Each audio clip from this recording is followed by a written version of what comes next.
ఎటువంటి ఆపరేషన్ లేకుండా లేటెస్ట్ టెక్నాలజీతో చిన్న ఇంజెక్షన్ తో నన్ను పూర్తి ఆరోగ్యవంతురాలను చేశారు. Elite spine and pain management centre కి వెళ్తే మీ నొప్పులకు స్వస్తి.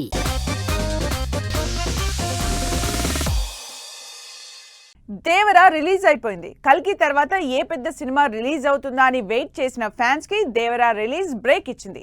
ఇప్పుడు మళ్ళీ పెద్ద సినిమా రావాలంటే ఈ ఇయర్ ఎండ్ వరకు ఆగాల్సిందే. మరి next star hero cinema release అయ్యేది ఎప్పుడు?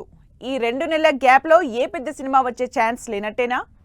కల్కి రిలీజ్ అయి 3 నెలలకు దేవరా రిలీజ్ అయింది. మరి దేవరా తర్వాత స్టార్ హీరో సినిమా థియేటర్లోకి రావాలి అంటే ఈసారి కూడా అంత టైం తీసుకునేలా కనిపిస్తుంది.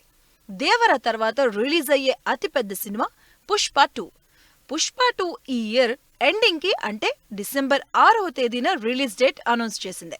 సో దేవరా లాంటి బిగ్ స్కేల్ మూవీ తర్వాత మరో స్టార్ మూవీని థియేటర్లలో చూడాలి అంటే దాదాపు 2.5 నెలలు వెయిట్ చేయాల్సిందే. పుష్ప 2 డిసెంబర్ 1st వీక్ లో రిలీజ్ అవుతుంది. ఈ గ్యాప్ లో 2 పెద్ద పండుగలున్నాయి, దసరా, దీపావళి. ఈ 2 పండుగలకి టాలీవుడ్ నుంచి ఏ పెద్ద సినిమా బరిలోకి దిగడం లేదు. దాంతో డిసెంబర్ 6 పుష్ప రిలీజ్ అయ్యే వరకు ఆడియన్స్ వెయిట్ చేయాల్సిందే. ఈ మధ్యలో అందరూ చిన్న చిన్న హీరోలు, మిడ్ రేంజ్ హీరోల సినిమాలు రిలీజ్ అవుతున్నాయి. నిజానికి ఈ గ్యాప్లోనే బాలయ్య సినిమా రిలీజ్ అవుతుంది అనుకున్నారు. కానీ బాలయ్య ఏకంగా సంక్రాంతికి జంప్ అయ్యేసరికి స్టార్ మూవీ ఛాన్స్ మిస్ అయిపోయింది. డిసెంబర్ వరకు పెద్ద హీరోల సినిమాలు లేకపోవడంతో టైం చూసుకొని అన్ని చిన్న హీరోలు, మిడ్ రేంజ్ హీరోల సినిమాలు వరుసగా థియేటర్లోకొస్తున్నాయి.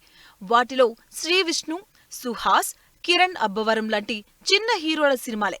ఇక దసరాకి గోపీచంద్, విశ్వం మూవీ రిలీజ్ అవుతూ ఉంటే దీపావళికి October month end Vishwak Sen, mechanic Rocky మూవీతో పాటు దుల్కర్ సల్మాన్, లక్కీ భాస్కర్ సినిమాలు రిలీజ్ అవుతున్నాయి. అలా డిసెంబర్లో స్టార్ హీరోలు అల్లు అర్జున్ పుష్ప 2 థియేటర్లోకి వచ్చే వరకు ఆడియన్స్ ని ఈ యావరేజ్ సినిమాలతోనే సరిపెట్టుకోవాల్సి ఉంటుంది.